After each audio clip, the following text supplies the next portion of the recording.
All right, welcome fans. If you like the Beatles, this is your episode because we are going to sit here and we are going to rank each UK Beatles album, and we're going to go through the whole 13 list here of albums that we have here. And to do that, you're going to see in a second here, we got special guests today, not just one. We've got two. Welcome. We've got Mr. Thom Jennings up in the left-hand corner, and then we got Mr. Jim Baase on the bottom down there. Welcome, guys. Hello. Peace and love. Peace and love. Okay, Ringo. All right, so we got 13 albums to get through here, so let's kick it in real quick, and we're going to start off here with the first album we're going to go through here is none other than Please Please Me. Came out in March of '63. Went platinum. They still count the U.S. sales. It's only gone up to platinum at this point because it was obviously released over in the UK, so it never actually charted in the U.S. because that was the first album. It's interesting, the debut album. I'm not really too big of a fan off this album, but I would have to say the highlights for me are Twist and Shout. Do You Want to Know a Secret? Those are the two songs that stick out high above all the other ones for me. What do you think there, Mr. Jennings? I really love this album. I'm surprised that you're kind of down on it.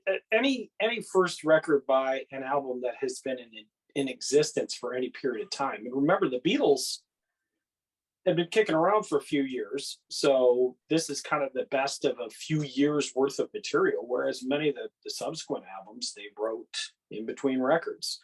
I love the song Please Please Me. I think that's just such a great introduction to the band. A lot of people, She Loves You or I Want to Hold Your Hand are kind of their first introduction to the Beatles, but Please Please Me was a big one. I saw her standing there. I mean, Paul kept that in his live set for a long time. I mean, there's some filler on here, but Taste of Honey. I mean, it's a cover. It's okay, but I would say overall for a first record, it's solid. I mean, I'm not going to say it's a classic. I mean, if they had stayed in this vein and they hadn't grown as songwriters, they would have had a very short career. What about you, Jim? What do you want to add to it? I mean, I really love Please Please Me. Love Me Do and Please Please Me were actually the first singles. I don't know whether they were both A-sides, but they were both the first single to be released. And from what I hear, Love Me Do, which is one of my favorites on this one, Paul actually had to sing because John was busy with the harmonica. It would be too quick of a transition. So that's from what I heard out of Paul's mouth in some interview years ago. That's why he originally had to do the singing, had to step in and get his feet wet with the singing on a song like that on their first album. I love Me Do. I wasn't that into Please Please Me. Saw her standing there. I've heard Paul play that so many times in so many concerts, but good solid album. Please Please Me and P.S. I Love You. Those are not Love Me Do and P.S. I Love You are two of my favorites. But wasn't there another drummer on that? And Ringo's not on Love Me Do. Is he? Is that correct, or is that just my memory being faulty? I don't know if I ever heard that one. Yeah, we'll have to check into that. But I'm pretty sure that there was another drummer, because I think that Love Me Do was recorded right after Pete Best had been booted, and Ringo had not been with the band long enough to record it. So I think there's a session drummer on that. You're actually pretty accurate on that. On the Please Please Me version and the U.S. single, it was Andy White on drums. And then there is an Anthology 1 version with Pete Best on drums. And then if you go to the Rarities Past Masters versions, Ringo's on there. So, I mean, you got all three. Interesting. That was a very interesting piece of trivia there. Yeah, no, I remember it. I remember it not being Ringo on it because there was some issues in terms of the royalties. I mean, there had to be some serious money that was involved. But I mean, imagine a guy that Andy White guy getting paid a session fee and nothing else for that hit. Well, yeah, I guess I don't know how that all worked out, but that was earlier in their career before they really broke. So obviously, Yeah. it's hard to say. But all right, so that gives us Please Please Me. So judging by what everybody had to say there, I would say this album probably isn't going to rank in their top three. But anyhow, let's go down to With the Beatles. That one came out in November of '63. So now these guys are churning out albums quickly here. Less than a year later, here we are. That album went gold. Another one that didn't chart in the U.S. This one, actually, I found this one and Please Please Me, and there's another one somewhere along the lines here that we'll talk about later. They all seemed almost to fit, all in the same vein for me. But for With the Beatles, I would have to say I All My Loving is one of the top tracks. And All I've Got to Do is another one that really stands out for me. They did a great cover of Please Mr. Postman as well. Um, you could see the growth in this album from the first album, I feel, because like you said, they started to do probably a little bit more. It was pretty much all their songs. This is where, they didn't have any, for the most part, just a few covers. Yeah, and the covers were well chosen. I like the covers on here better than the first one. I mean, Roll Over Beethoven, Chuck Mhm. Berry, but I love that version of Till There Was You. I think Paul just does. There's a version on the live at the BBC that Paul does where you really get to hear Paul as a vocalist, and that's not an easy song to sing. And again, you start to see some classics on here. All My Loving, which is and I Want to Be Your Man, which the Rolling Stones obviously co-opted, or at least they were given that song by the Beatles, if I remember correctly. And then the Smokey Robinson hit, You Really Got a Hold on Me. Great song. Beatles version is not as good as some other versions that I've heard, but it was a good choice for them. Yeah, I agree on that. You really got a hold on me. A little bit slow. The original is much better.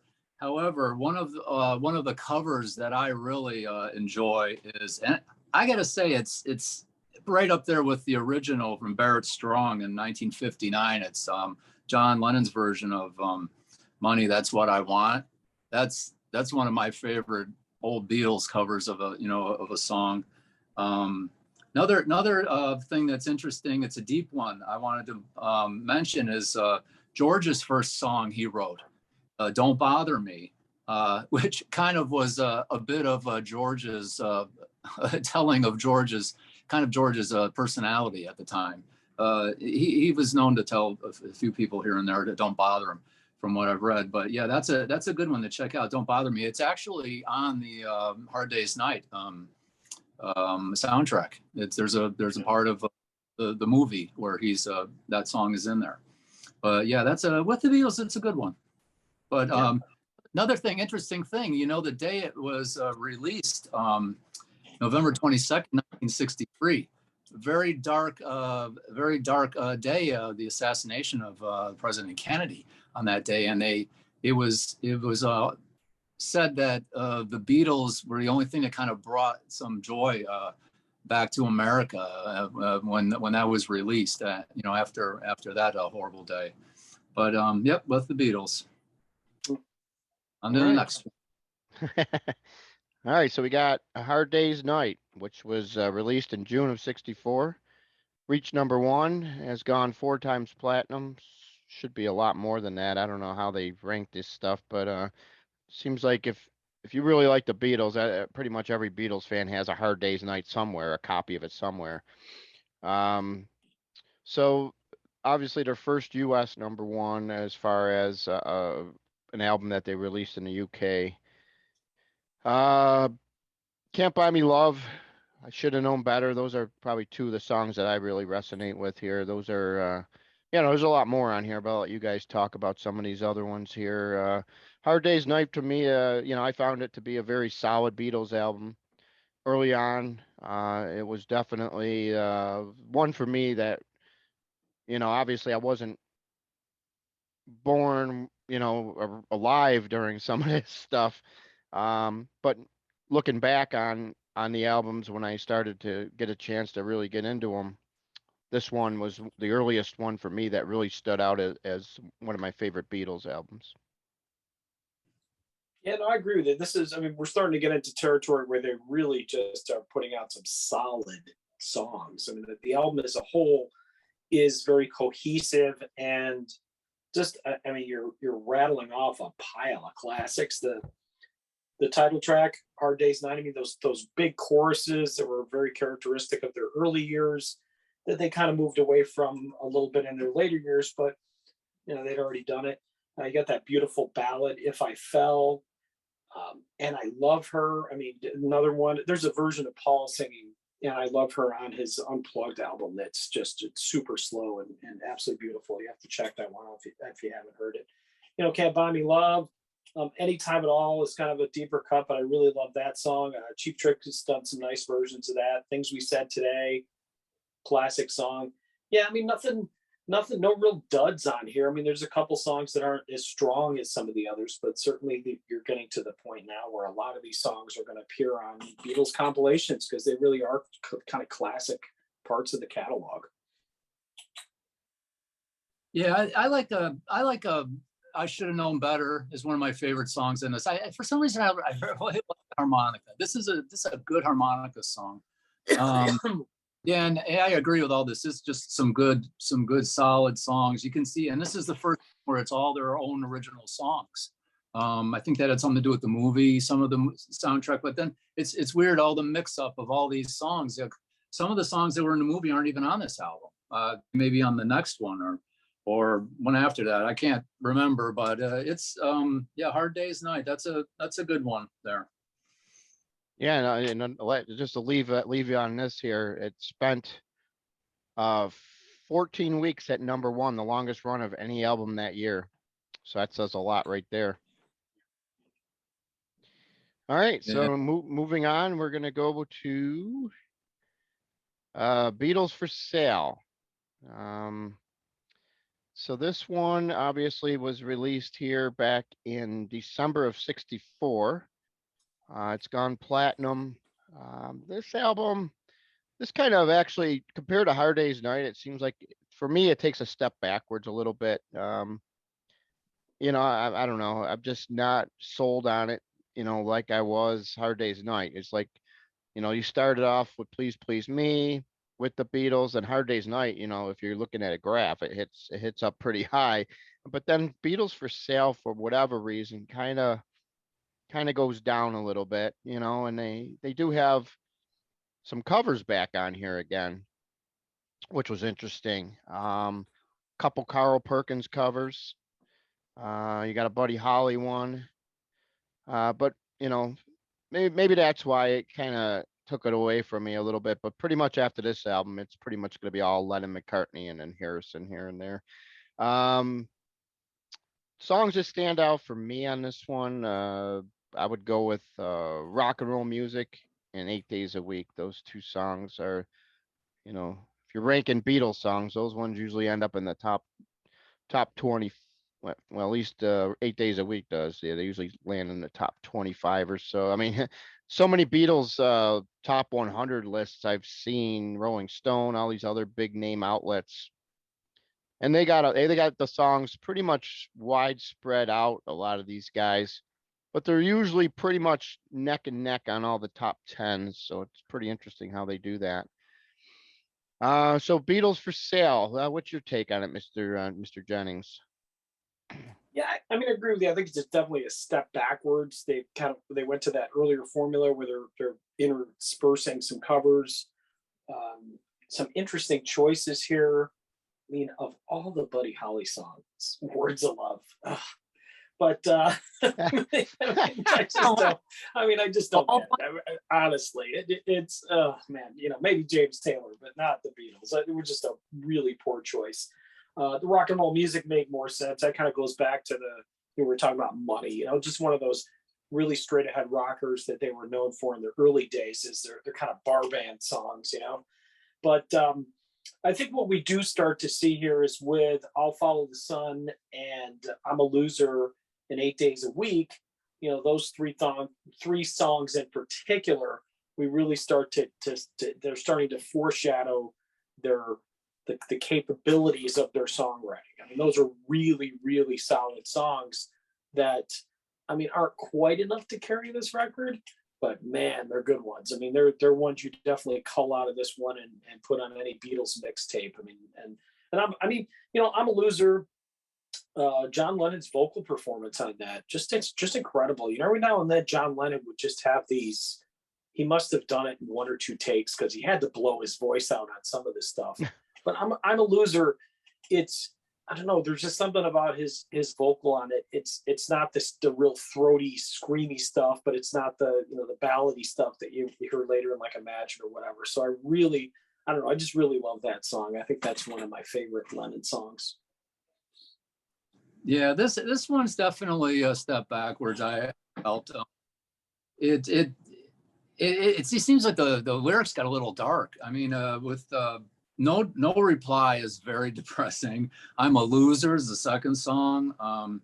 It's and then they've got some good cover songs in here. I mean, I actually, Words of Love and Rock and Roll Music are my two favorite songs on here.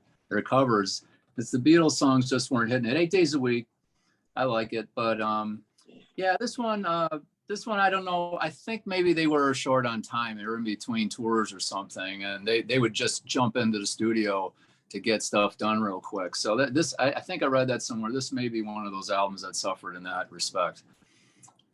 But I think the next one's a bit better, Joe. What do you think?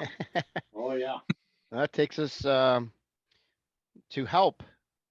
August of '65, cranked out #1. Oddly enough, this one has only been certified platinum 3 times. I don't understand that one because I thought everybody had a copy of this hiding somewhere. But the songs that stand out for me on this one, that I'm only going to give 2, which is what I usually do here, so that way you guys can talk about some other ones here. Got to Hide Your Love Away. So many great. It's just a great song. I've seen so many different artists cover it, and a couple have done it pretty well. I remember seeing Marillion do their fan club concert. Man, they did a stellar version of it. Unbelievable. And then I would go It's Only Love, another great song that kind of doesn't get its just due when you got so many great songs like the Beatles do. But It's Only Love for me is definitely one of my probably top 20 Beatles songs for sure. I think it definitely that this is where they start really picking up steam. After the debacle of Beatles for Sale, it seems like Help really really starts the rocket ship ascending, and it never really stopped after this point. So I'm guessing, I'm not 100% positive, this must be the first record with 2 songs by George Harrison on it. I Need You is one of my favorite George Harrison songs. I think this record, I think side 1 is just perfection. It's almost tough to flip this record if you had it on vinyl. That side 1 is just so good. It's just so good. And then you get to side 2, and of course you got Yesterday, I've Just Seen a Face. I mean, more classics. Act Naturally. I think that's, it's an okay song. I mean, Ringo does a nice job on it, but I mean, if you're going to include a vocal from Ringo, that was a good song for him to sing on it, and he still does that as part of his all-star band set. But yeah, I mean, side 1, it doesn't get much better than that. But yeah, I think if it's interesting. I think if you pulled a few of the songs off the previous record, put them on this record, you would have had like a classic. But the record company was clearly pushing them to put out a ton of material, as opposed to, slowing down and focusing on putting out better material, which is, I think, what they wound up doing a little bit later on in their career. Yeah, this one, I mean, some of the Paul McCartney songs really hit it with me. Of course, I've Just Seen a Face, Yesterday is on there. Help is a great song. It's one of my favorites on here. And of course, You've Got to Hide Your Love Away. I mean, I've heard so many versions of that, and I love every one of them. It's just a good song is a good song, and it's really hard to mess that song up. It's just, I don't know, it's a good one. Ticket to Ride is also another favorite of mine. But yeah, Help, you can see where they're really hitting their stride with this one. And once again, and then if we move on to this next one, here's another one that's it's proven they're just getting better as they learn and they move on with time. Yeah, and that takes us to the released the same year, December of '65, Rubber Soul. Cranked all the way up to #1, like most Beatles albums that from this point on usually do. 6 times platinum. You know, Tom, don't you think that that's kind of a light number? I mean, wouldn't you think this number would be like, 3 diamonds? Let me tell you something. That's going to shock you. The record companies back in the day weren't exactly accurate when it came to numbers, because the higher the number, the more they had to pay to an artist. So every one of those numbers is very suspect. Plus, back in those days, you used to have a lot of bootleggers. There was a lot of bootleg copies of records, and even record companies would put out versions that were kind of a bootleg thing, so they didn't have to count them towards the sales. Now, I'm not saying that all record executives are corrupt. Yeah, I think I'm saying that. They were. A lot of them really were back in those days. And then there's plenty of stories of these later audits of records that artists will request, and then the numbers get changed. It's like, oh, we forgot to count these. We forgot to count these. So you really can't take those numbers that seriously. But Right. You're right. I mean, I would think that between the fact that it was released as a vinyl record and then eventually as a CD and then digital, I mean, Yeah. how are you? I mean, then these songs have been in films and all that stuff. I mean, how's it? You're right. How's it only 6 million? And I mean, don't get me wrong. I love Meatloaf because I'm a Todd Rundgren fan. He produced that record, but Meatloaf sold more than Rubber Soul. No. Paradise by the Dashboard Light. Come on. But that's what the numbers say. So you Yep. take it for yourself. All right. So with my songs that I want to mention on this album, Norwegian Wood, definitely my song here. I actually got to play it on 97 Rock as a guest DJ, and I had JP from 97 Rock call me up and talk to me all about it. And he's a big Beatles fan. That's his group there, so that was pretty cool. And then the other big song in this album, which I call a 5-star song, is "In My Life." Just a classic song. And believe it or not, to me, that's one of the most, that song really, when people start mentioning all the Beatles songs, doesn't really get the love that some of the songs that do. Maybe I like it a lot because it wasn't overplayed like some of the other ones, but I just simply love that song, and I'll leave you with that. Oh, it's 100% my favorite song on this record, and definitely in my top probably 4 or 5 Beatles songs ever.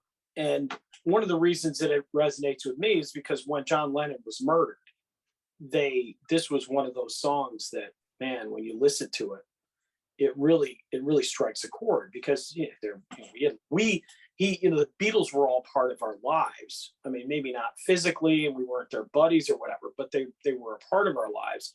So when he passed, it was like it was emotional, and this song kind of touches on that. It really touches on the emotions about getting older and all these things that happen, good, bad, and indifferent. It's just such a beautifully written song, and what makes a great song is everybody can relate to it. The boy meets girl stuff, I mean, that's all fine and dandy, but yeah, In My Life's a great song. But I mean, in terms of a record, I mean, here's another one. I could rattle off my favorite songs, but it's hard to pick. I mean, if I needed someone, let's give George Harrison some love. What a great song by George Harrison. I mean, geez, at that point you're going, oh my God, hold on a minute. You guys got John Lennon and Paul McCartney. Who's this guy, putting out songs like this? And you can sort of see where Harrison might start to get a little frustrated not having more material. If he's able to write songs like this, then we got to find space for him. But where do you find space? But man, they're at this point they're like a hit factory. It's crazy. I just love this record. Mm-hmm. I love this era. Yeah, I mean, everything. You can't say much more about In My Life. I mean, that is one of the greatest. That's probably my #2 Beatles song of all time. Yeah, just a classic song. Norwegian Wood, Drive My Car, Nowhere Man. Just all great songs.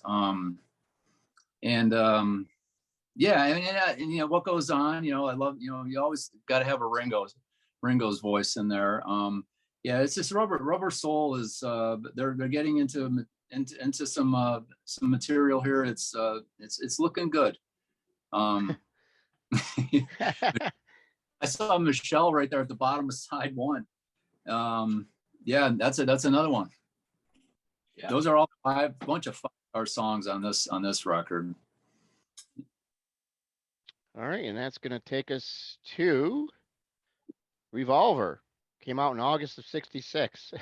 Just amazing that within a less than a year, here we got Revolver out against Rubber Soul. Just two classic Beatles albums here.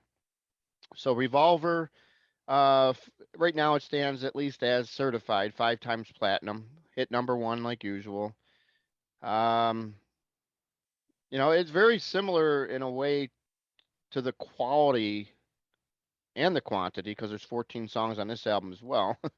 uh, but the quality is pretty much exactly the same. These albums to me are pretty much almost neck and neck. These last two.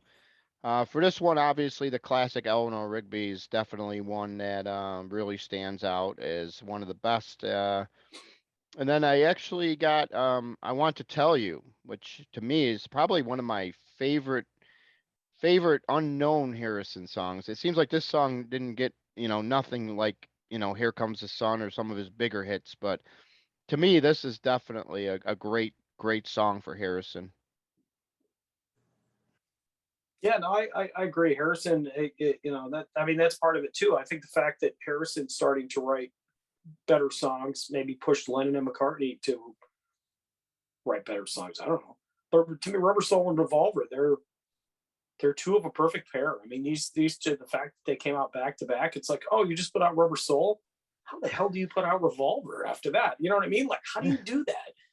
I can't think of in the history of recorded music, I can't think of any back-to-back albums that are of this quality. I just can't. I don't by any other artist. And if you can, please tell me, because these I just think they're incredible.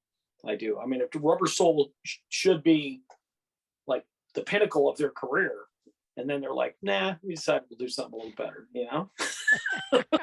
So it's foreshadowing my ranking, but yeah, this I love this record. Just love it. Every second of it. Yeah, this I agree, Tom, completely. I mean, it's like, okay, Rubber Soul, Help was great to start out, and then you get Rubber Soul, and this is all original stuff now. I don't know if there are really any cover songs. This is where they're really hitting their stride, and into Revolver. I mean, Eleanor Rigby, and then Got to Get You Into My Life, For No One, A Good Day Sunshine. These are great Paul McCartney songs with, the production. It's like, is this the same guy? I mean, these songs. There's just such a diversity in their complexities and everything. And the writing, you can tell. I mean, the writing is even getting better. A nice, lovely, sappy song. Maybe you'd love, Tom, is Here, There, and Everywhere. It's like, oh yeah. I mean, I don't know. That's a great song. That's a great song. I mean, Paul really wrote some wonderful stuff. I'd say if you haven't had a chance to hear that Paul McCartney Unplugged record, I think it came out in the early '90s, and he does a lot of those kind of songs like that, acoustic. It really gives you a new appreciation for just how great they are. I mean, the Beatles versions are great too, but it's nice when you know what, you can't really tell the strength of a song until you hear it stripped down. That's when you realize just how incredible it is. And the good thing too, I mean, we haven't even mentioned his name yet, which is kind of a sin. George Martin, and he's going to become a big character in the next one as well. But he really is the fifth Beatle. I mean, here's a guy that knew how to let them express themselves creatively, but he still didn't let them get too nutty. Yeah, he kept them under control. I mean, that's the reason why we have that beautiful harpsichord in My Life. It's George had that classical training, and he kept these guys on track, kept them interested, because there were always new instruments to be putting in. Especially Paul really took to that. I mean, and then they all became, you know, that made them better musicians. They were producers in their own right. But and that helped them in their careers after the Beatles as well. But yeah, this is a good one here. And the last, yeah, I was gonna say the last side note to this one is actually the first album to have 3 Harrison compositions on. Yeah, I did. I forgot I was going to notice that when you were talking about George. Yeah, Taxman, Love to You, and I Want to Tell You. So they're starting to listen to George. He was whining enough, I hear. Yeah. Well, I'm just going to say that George took a leap backwards with his contribution to the next record. Okay. I am not a fan of the one that shows up on Sgt. Pepper. And with that, Joey, go ahead. Yep, Sgt. Pepper came out in May of '67. Hit number 1. Some people consider this the greatest Beatles album.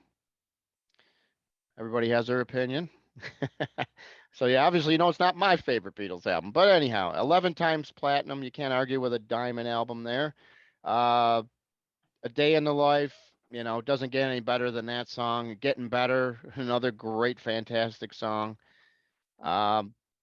You know, I mean, Sgt. Pepper, so many people, I mean, so many people really cite this one as the album that that got him into the Beatles if they were born afterwards. But you know, it's interesting. I remember Cheap Trick released a live album where they covered Sgt. Pepper in its entirety. They were huge fans, you know, Rick Nielsen and obviously Robin Zander. These guys just love the Beatles, and you know, and obviously there was the great movie that came out with this as well. The great movie. Hey, Aerosmith was in that movie. Yeah, that was a highlight. Anyhow, yeah. So Sgt. Pepper, you know, like I said, many people consider it the greatest Beatles album. It's got a lot of good songs on it, and you know, we'll see what Mr. Jennings has to say because he's always has something to say. What do you got here for us, Tom? Yeah, I think they took a leap creatively, which is pretty amazing considering that again we're looking at a follow up of Rubber Soul and Revolver. You know, my only criticism of this is within You Without You, which I just think goes on a little bit too long, and I understand George was kind of getting into the whole sitar thing and everything, but it kind of ruins the overall flow. But in terms of a record, like especially side 1, and then how they have the tie back and side 2 with the Sgt. Pepper's reprise, it really feels like a complete album. It's moving more towards like, you know, Tommy or a Pink Floyd The Wall, you know, where it just feels like a whole album, like there's a story, like there's a bit of a narrative, even though there really isn't technically that. But just the soundscapes, they just flow together so well. It doesn't feel like just a hodgepodge of singles that are put together. It really feels like a recording session where they were just at a total creative high. And I love this record. A Day in the Life, you know, another song that played on the air a lot when John Lennon was murdered. So, you know, I read the news today. Oh boy, I mean, that was, anybody who was around back then probably remembers that.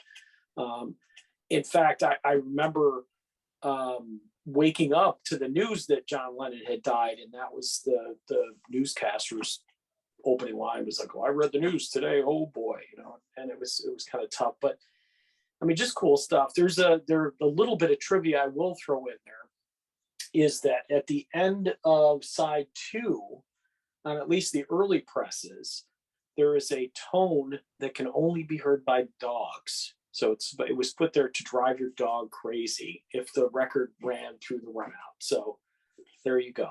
Just another little creative tidbit that the Beatles snuck into one of their records. But yeah, there were a lot of weird things they put at the anthology cuts of a lot of these songs. There was a lot of weird stuff they would throw in at the end, and a lot of it got shaved off. But yeah, Sgt. Pepper's, this is one of my favorites of all time, and of course of any record. You know, Lucy in the Sky with Diamonds, Getting Better, such a good positive song. Those two are two of my favorites. Of course, my very favorite is where to go? Oh man, it just fell off the paper here. I read the news today. We were just talking about it. Day in the life. Day in the life. I can't find it. Anyway, that's what it is. It's not on my list. I don't know where it went. Okay. Anyway, yeah. It must be the you know, you look at these albums and it's almost like, is it the chemical influence of these guys? You know, 1, 2, 3 albums in a row are just going into uncharted territory. And then they end up on this this concept album that Paul had this idea of, you know, some sort of military thing, or you know, Sergeant Pepper, and they just made it all up, and it became an iconic thing, and it is as a whole, like you were saying, Tom. As a whole, it's just this one thing. You always got to listen to it, like the old-fashioned way, from beginning to end, and flip the vinyl over, because that's one of the best albums to listen to, until you get to that Harrison song, unfortunately. Well, I'm glad you agreed. I mean, so there's a lot of people that defend that song. I just think it's trash. I think it's rubbish. It's just awful. It's just horrible. There are some other ones that I wish that were on there that were hit. But yeah, that one, and that's how side 2 starts. I know. Well, thankfully it's just at the beginning of side 2, because you could just pick up your needle and just put it on the second song and finish the record off.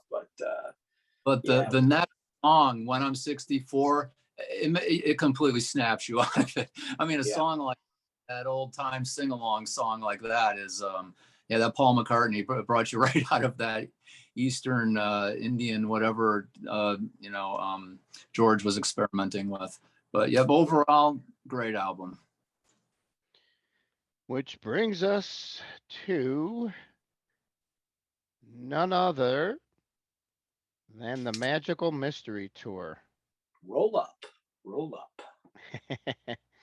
Yes. So that came out in later that year, November of '67, 6 times platinum. Now the story behind this album is it's kind of like got the one side, and then they mixed in songs from other sessions, I guess, to create this album.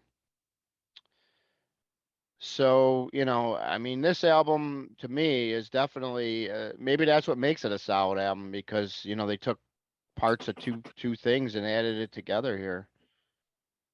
But for me, this album has probably my all-time favorite Beatles song on here. Penny Lane. That song was recorded in the year I was born here, and for some reason that song has always resonated well with me. I just love that song. The Fool on the Hill, another classic.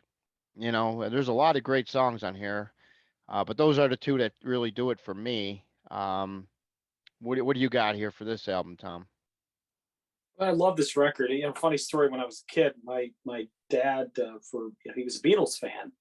So for Christmas one year, I bought him a copy of Magical Mystery Tour, in which I quickly absconded and just wanted putting in my own collection.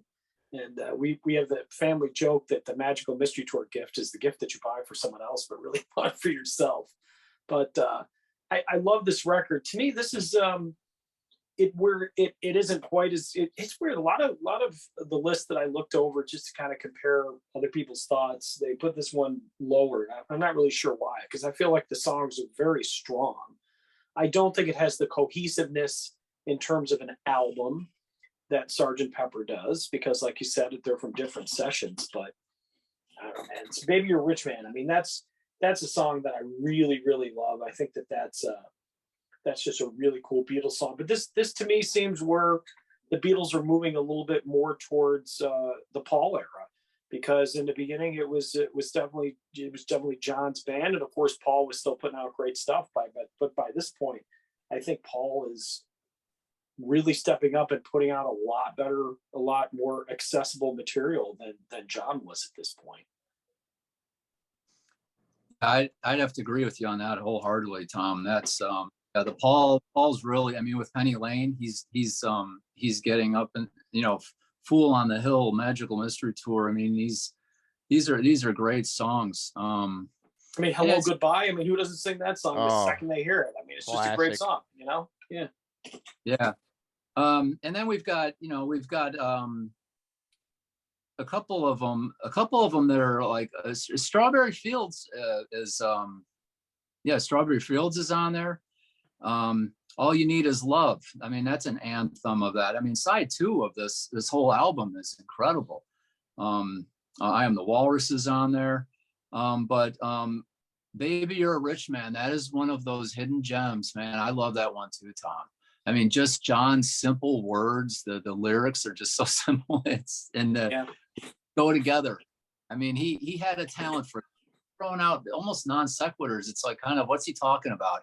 Did you get a chance to see the 3-part documentary on what is it, Disney Plus, by any chance? That it's you see a lot of John goofing around in the studio, just coming bunch of crazy stuff, and that's what it kind of reminds me of. That was John's way. But Baby You're a Rich Man, that's a really cool song. That's my favorite one on that album, actually. I enjoyed discovering that years ago when I did. But yep, Magical Mystery Tour, it's a different one, but I like it. Yep. Right. And that's going to take us to the illustrious White Album, which came out in November of '68. So this is one of the longest periods we went here without an album.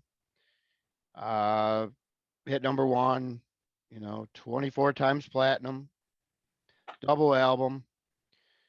For me, this album, I just, compared to a lot of the other Beatles albums that we just ended up talking about, this one for me is a little, I don't know, it's too much, a lot of filler on here, and when I'm ranking an album, I'm trying to rank it by the quality of the songs and, if I like it or how it is. There's not a lot of songs on here that I particularly feel are like, to me at least, are good classic songs compared to, a lot of these albums we just ended up talking about. And to me, I think that's one of the reasons why this album rates a little bit lower for me, just because there's a lot of songs on here that they're middling. There's nothing that really, I mean, there's a few that stand out, like I'll mention right off the bat, While My Guitar Gently Weeps, obviously, classic Harrison, that just one of those songs that you hear everywhere. It's just great. As far as another song, Don't Pass Me By, written by Ringo here and sung by Ringo. I like that. It's probably one of my favorite Ringo songs as far as that's concerned. Since it's a double album, I'll mention a few of the other couple songs that that really stick out here. I love Back in the USSR. And then if I want to end with one more, I'll say Helter Skelter. That's a classic Beatles song. Overall, there's just a lot of stuff on here. I mean, we could probably talk a lot about this one. There's a ton of songs on here to talk about. But for me, there's just not a lot of ones that really do it for me, unfortunately. What's your take on it, Tom? I have to be in the mood for this record. Like I agree that I think that they could have easily made this one record and it would have been an excellent record. But I see what they were trying to do with the double, and really they were just trying to stretch out creatively because, I mean, if you think about it, you think about the series of records that came before. What I respect about the Beatles and what made the Beatles is they never seemed content. Like they never got into a mode where they're like, the hell with it, we'll just remake the last album. We'll just remake the last album. They were always trying to push themselves creatively. So this was a very creative undertaking, and I think it was a little bit overly ambitious. Sometimes some of the stuff just feels like noise for noise sake, and the whole Revolution #9 thing. I mean, I don't know. This to me was an album that you could really appreciate if you smoked weed in your youth and you listen to it and you get all high and you go, oh well, this is really cool. But in terms of just like a super polished creative record, no, it's definitely it definitely can be a difficult listen. But you really, as I said, I got to be in the mood to listen to it. But when I'm in the mood, and I listen to it, I listen to the whole thing, and I tend to go back and I'm surprised at how much of it I really enjoy. Yeah, there's so many songs on here. I mean, there's bound to be some great ones. I mean, we're talking about the Beatles here, but yeah, there's some songs on here. It's just kind of like they were experimenting. And this was a time a lot of this stuff was written while they were on their little trip with the Maharishi in India, and they learned a lot of things there, good and bad. And but there's some solid stuff in here. Back in the USSR, I like it's rock and roll song, but I like some of the weird stuff. There's George has hit some good ones on here. Long, long, long is a Harrison song. I mean, that's right at the end of side one, and I remember in side one of record two. I mean, I remember this one in college, and when that was always the song that put us to sleep. It's such a good song. It's like it almost seems like the album should end on that one. Of course, it ends with an even more apt song, is "A Good Night," and almost like a nice little lullaby that Ringo sang. I used to sing that to my daughter when she was a newborn baby. But that's a 5-star song there. A few more I really like. "I Will," another Paul McCartney one. "Blackbird," classic McCartney. "While My Guitar Gently Weeps," probably George's best Beatles song, in my opinion. I mean, just when you hear that, it's almost like the bells are ringing. They're telling you, listen to this. This is George's greatest song. When the intro to that song, everybody knows that. You got even if you don't know the Beatles, you've got to know that one.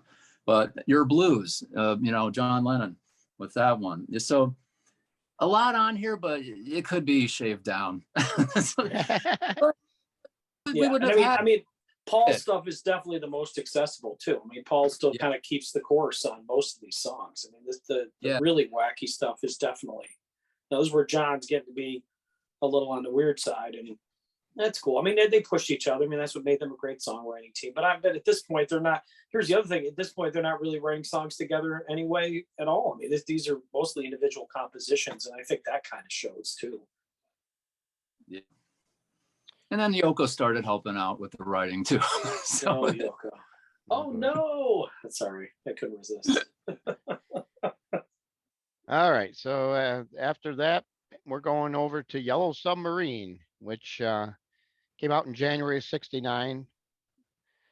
First side is songs from the film. Second side is the orchestra film score.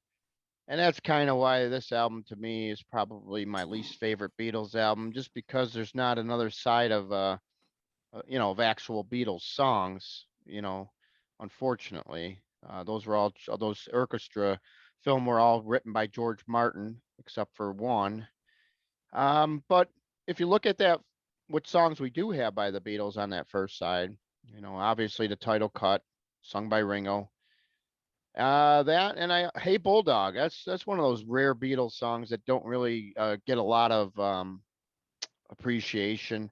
I know Jack Russell from Great White did a great job on his solo album Shelter Me. He has this song on there, phenomenal version. It matches the Beatles pretty much right on the money. Yeah, it's hard to do. I mean, there's not too many Beatles songs that stand out where another artist does it better than them.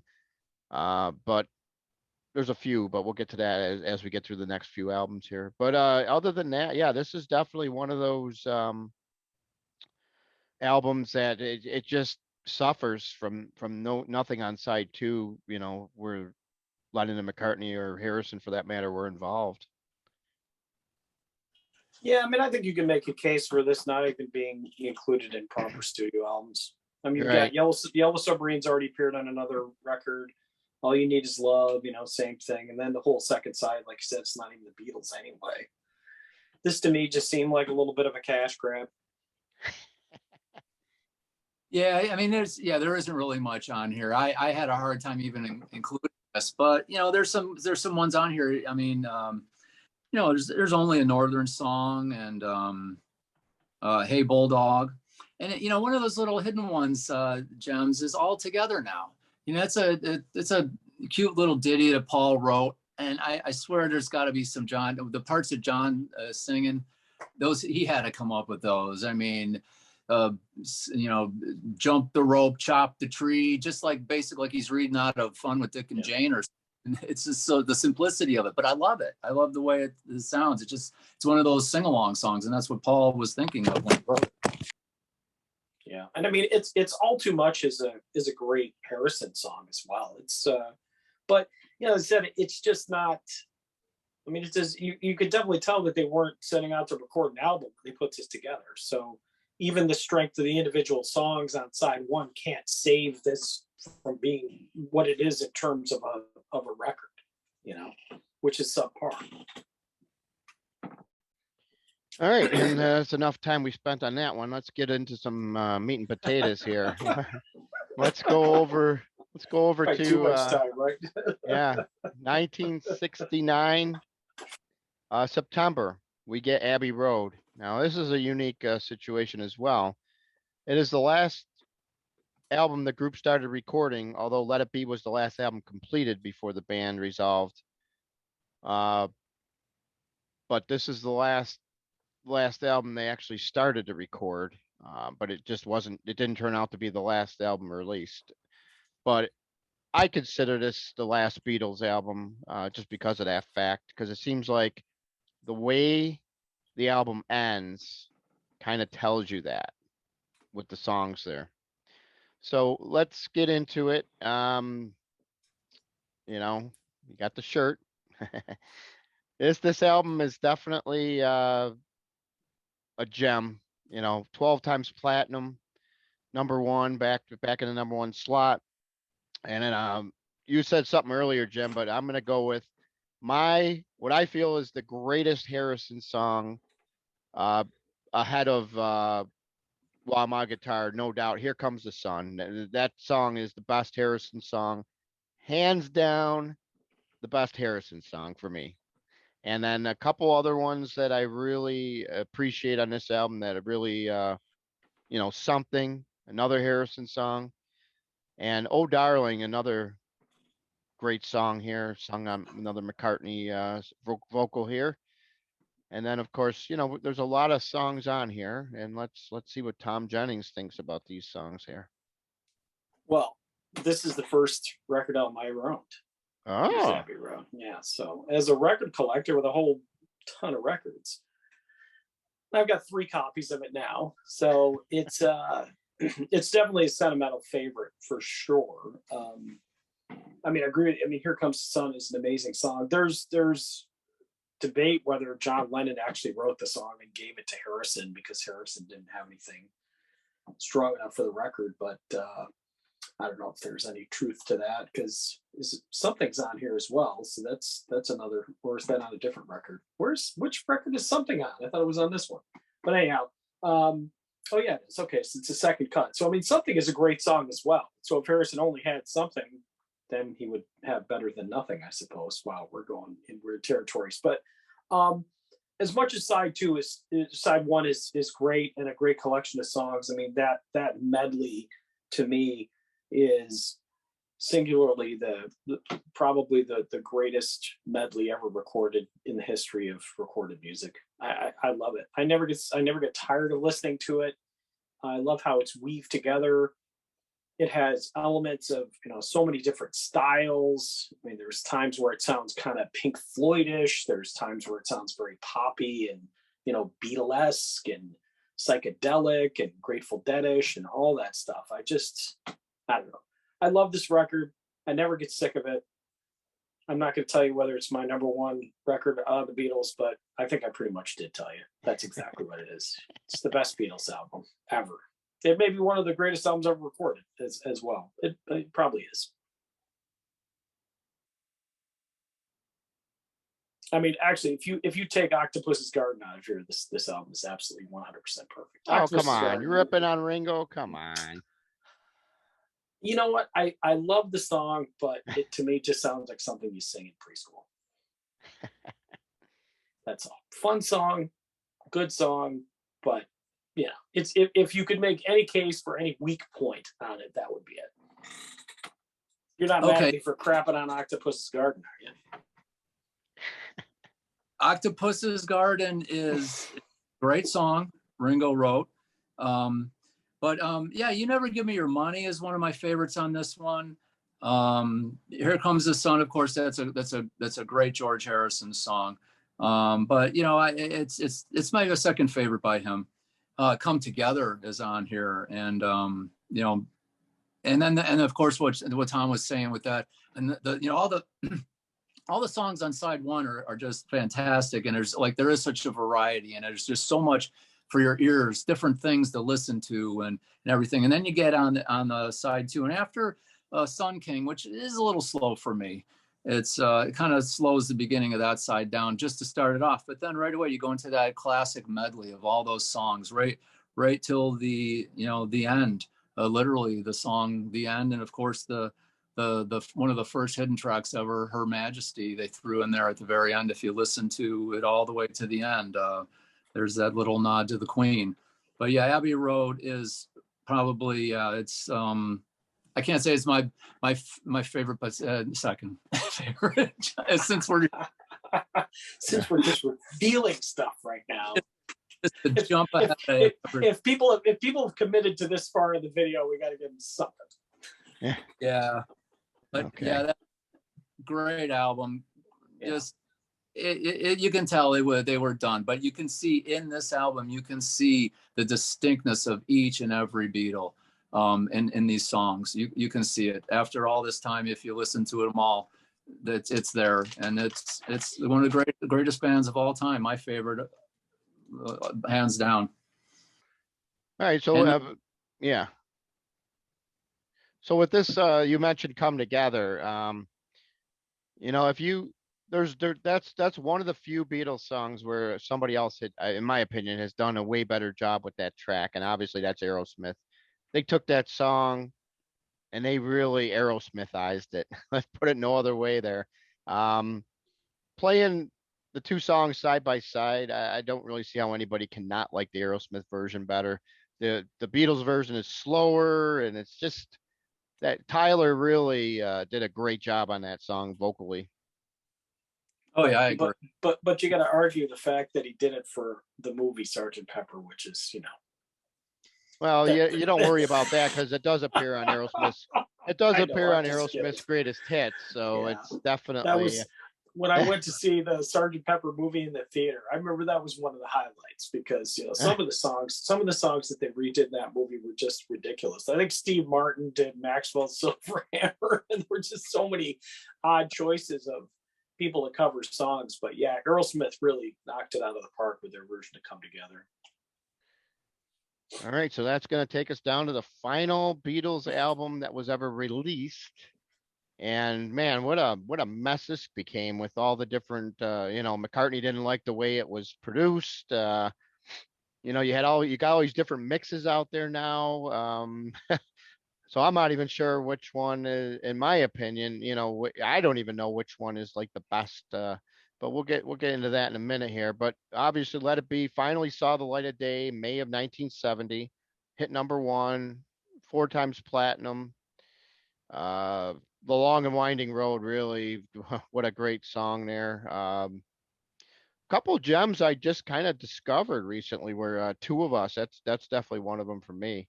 I really dig that song. I don't know where I've been for the last 40 years or whatever the heck it's been, but yeah, I really like that song. So that's the good thing about these. You get a chance to listen to songs maybe you skipped over, missed, or whatever the case may be, and definitely I really thought this album it was a lot better album than I would have ever remembered from the Beatles. What do you got for us on this one, Thom? Yeah, just recently acquired a really cool vinyl version of this, the first press, and it was the apple on it is red instead of green, so that was pretty cool. But in listening to the songs, I definitely don't hate this album. It's a really good album. It's just not a great album, and it's a bit anticlimactic. I mean, this album lives in the shadow of Abbey Road, as it should. I mean, Abbey Road was a significantly better record, and Abbey Road was, and I don't know what the hell they were thinking when they decided to not work with George Martin. I just don't get that. And I hear you have this great relationship, and we saw in the film, at least with Disney, because I think that was mentioned earlier, that George Martin was certainly part of the process, but my God, for what are you doing? And it kind of goes back to that sort of White Album mentality where they just got overly ambitious. Instead of just trying to make a great record, they tried to do this big rooftop concert and, you know, all this other stuff. And again, I think the result is just kind of an anticlimactic ending. I still consider Abbey Road as the final record. I think if this was their second to last record, that would be cool. But it definitely is not worthy of being the swan song for arguably the greatest band that ever lived in the history of recorded music. You know, whether they're your favorite or not, you can certainly make that case. Do you have a preference on, you know, what was your take on like Let It Be, the naked version that McCartney was involved with, and how he ended up getting that album kind of went through the whole track list changed and a bunch of other things. I didn't think it added anything or really took anything away from it. I don't understand why he was so obsessed with the thing. I mean, they talked about Phil Spector overproducing it and the big sounds and all this other stuff and blah blah blah. But at the end of the day, it's like we discussed before. It's always going to be about the songs. If the songs are strong enough, they can certainly overcome any production or any other stuff. And I just don't think, no matter whether you repackaged it as a naked mix or any of that other stuff, it's really going to change it from a really good album to a classic. It's just going to give you a slightly different version of the record that already exists. I mean, can you think of any song that had such a huge change in the mix that you said, oh, wow, I really appreciate this song that much more? It's more like, oh, you know, yeah, that's interesting to hear it that way. But I mean, I'm pretty sure, if I remember correctly, he kept most of the vocal and instrument tracks. He just took out some stuff and just made it a little bit more, you know. They did the same thing with Double Fantasy. They released a version of that naked. And I had the same kind of feeling. Like, it's like, you know, this is okay, but it doesn't really add anything or detract anything from the original record. Yeah, I mean, this the Let It Be album is there were some weird things about that with the Get Back documentary that's on Disney. It was they were given, it was like I think it was in January of '69. They were given 2 weeks. They were gonna do a TV special. They had some material they were working on, and they were given 2 weeks, and they had to come in. And this is in January. And they had to come up with a bunch of songs to do a concert on TV. It was going to be a TV special. Well, after a week of that, George quit the band. They weren't listening to what he wanted. And of course, he came back the next day. But there was a lot of pressure on him. And then they finally decided just scrap the TV show. Let's just get some songs. And then they came up with the idea of doing the little concert on top of, top of the Apple Records building. But it was rushed. And now that I've seen that documentary, and it was a long documentary too, but it was very interesting. But boy, you could feel the songwriting process. It's painful, especially at the end. Where they all were just kind of, seemed like they were just kind of sick of it. I mean, you'd see them dragging in the morning, and John was always late and stuff like that. But some of the good things about this, I mean, Two of Us, great song, you know, by Paul and John. You see them working on that together. Dig It. I always like that. Something about it. It was just like, there's a couple of songs in there that really aren't songs though. It's just like, they're just like, 50 seconds of something. But Dig It's a cool 50 seconds if that's what it is. I've Got a Feeling, 5-star song. Long and Winding Road, Get Back. All those whatever Phil Spector did with them didn't bother me. Those are the versions I knew first. And then I saw when they released the anthology CDs, there were a lot of these songs like Long and Winding Road and Let It Be that they were stripped down. That's where I heard those. And it didn't really bother me. I mean, a good song is a good song. It can be produced, but the melody and the lyrics, put that together, and if it's great, it's great. So, yeah, that's let's see if there's anything else I got to say about. One after nine. You're right That though. was You can't screw up a song like "Long and Winding Road." Like, what can you do to that to make it worse or better? I mean, it's No. just an amazing song. I would say would Let It Be. Yeah. So I mean, it was a painful process you got to see. I highly recommend that documentary if you can get through it. It's so long, but the 3 parts. But it's you really get to see the Beatles, and that's where most of this came from. That process. And then I believe right after that they went into writing some stuff, a little bit of the stuff for Yellow Submarine, and it's kind of out of order because I guess they dropped it, and it's weird that it ended up being the last album released. I think they just needed somebody to produce it and put it all together because they had a lot of tape, lots of tape of that. I forget how many hours it was, but yeah, somebody had to go through it and. You got to hand it to Phil Spector. He put out a pretty good album when it did come out. Yeah. But if it was George Martin, he would have kept those guys on track. They wouldn't have had to do 27 hours of tape, and they would have had a more cohesive record. I said, I don't understand what they were thinking working with Phil. He just wasn't a good fit for them as a producer. Yeah, that whole project, whoever had that idea of the TV show and all that, there was a guy roaming around there, I forget his name. He had a pipe. I think he's the one who started the end of the Beatles. Yeah. The whole thing, that whole idea. When you watch that documentary, you're like, they're whatever they're putting these guys through, this ain't right. Not at the, and then no wonder that. And they said, like with Abbey Road, that's one of the reasons there's not a lot of footage of them recording that record, because George Martin basically said, look, guys, after that fiasco, we're going to go make the record like we used to. Get everybody the hell out of the studio. We'll make the record. And that's it. And then you get Abbey Road.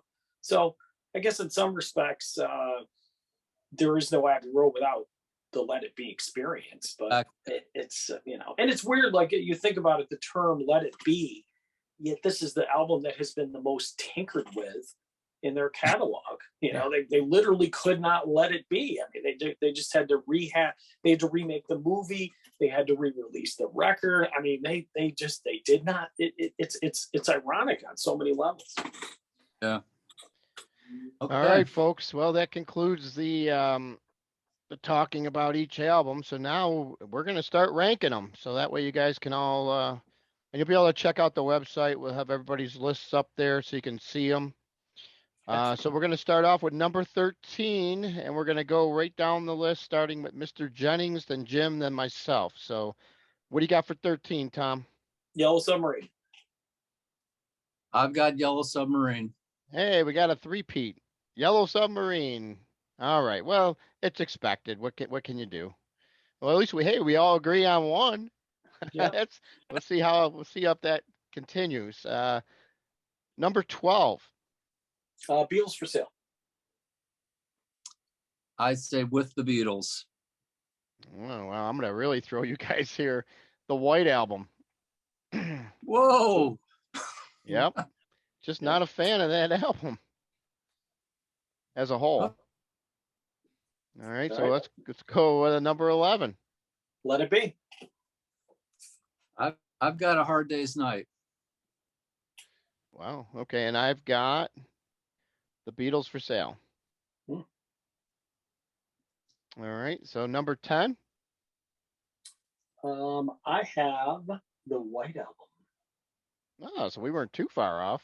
Nope. All right, I've got The Beatles for Sale. I just flipped that one with you, Joe. Okay. And mine is With the Beatles. So number 9. Number nine. It is, my number 9 is With the Beatles.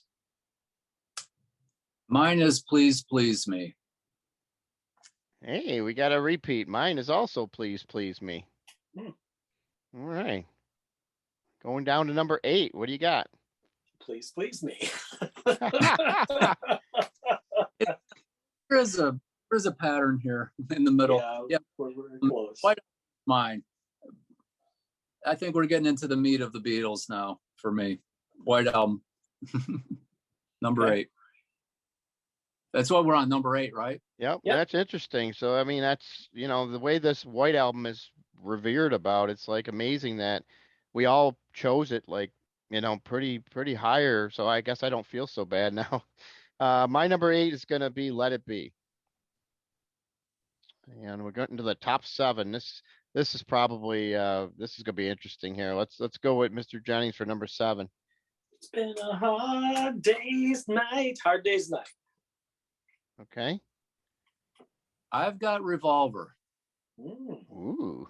number 7. I've got Sergeant Pepper. Wow. Look at you. All right. So we're going to the number 6. Roll up for the mystery tour, Magical Mystery Tour. Got Let It Be for number 6. All right. And mine's A Hard Day's Night. So let's see how much of this top 5 is going to be similar here. Number 5. I got Rubber Soul. I have Help. And I also have Help. Okay.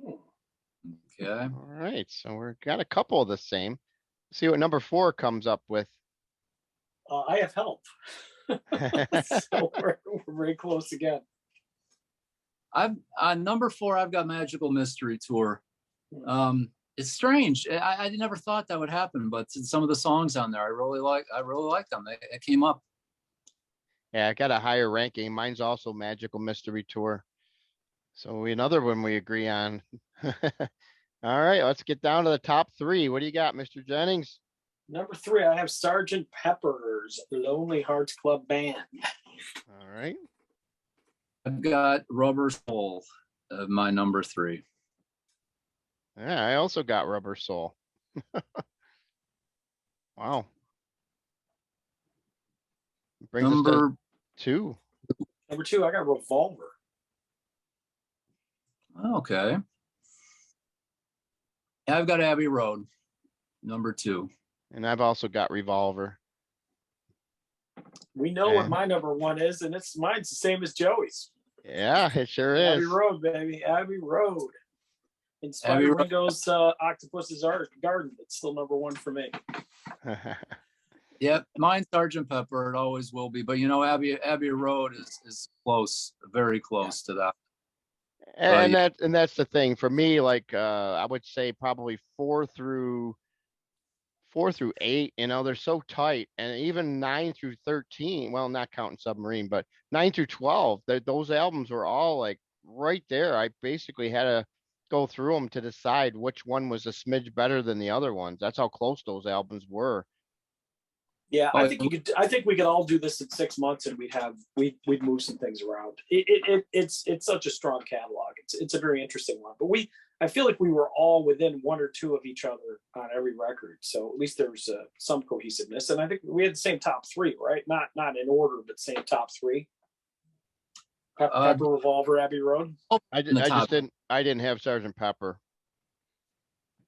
Yeah, my Revolver fell a lot lower than yours. It's just the way it came out. But yeah, the ones above that, all 4 of those albums, 3 through 6, they were all within like 1/10 of a 1/100th of a point.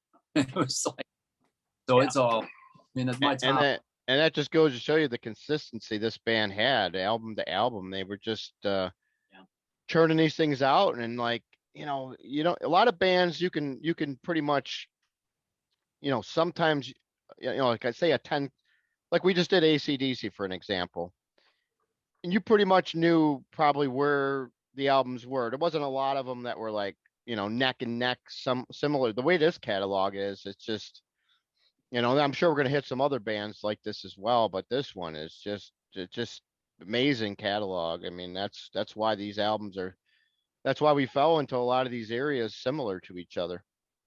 Yeah. I mean, you look at that middle string. I mean, Help, Rubber Soul, Revolver, Sergeant Pepper. I mean, Magical Mystery Tour. It's just like bam, bam, bam. They just punch them out. These guys have influenced more rock bands than I think anybody, even more than maybe Elvis. I mean, they were all influenced by Elvis, but after the Beatles, you ask anybody, from Dave Grohl down to Neil Diamond, maybe even. They Well, all I have think early Beatles. Beatles were Elvis and Buddy Holly, but later Beatles were Beatles. You know, they definitely became their own band. You know, Yeah. beyond. I mean, Elvis isn't going to put out "Baby You're a Rich Man" or "Lucy in the Sky with Diamonds." You know, by his later point in his career, he's singing gospel songs. You know. Yeah, I mean, their evolution was just something to Yeah. watch, even though it all finished in my mind. Yeah, But I mean, definitely and out. I think on some level it's fitting that they never did get back together and try to do any kind of reunion tour or another record. I mean, you just can't, you know, you wouldn't want to ruin this legacy of their incredible music. Yep. Yeah, definitely. But Well, that wraps up this edition of ranking the albums. I want to thank the two guests we had on here today, Mr. Jim Baase, Mr. Thom Jennings. This was definitely a great, I liked your insight on a lot of this stuff because some of the things that you mentioned is going to make me want to go back and listen to some of these again just to see, you know, songs that maybe I missed, just didn't pay much attention to. And like you said, do this in 6 months from now, you could see a difference definitely in the rankings a little bit. I mean, they're so neck and neck that, some one album, if you like one or two more songs than maybe that we did like or how you ranked it, it definitely could flip a few things here for sure. yeah, no doubt. All It's all right. worth Yeah. Man, well, it was a lot of fun. Yep, definitely. All right, guys. Take care.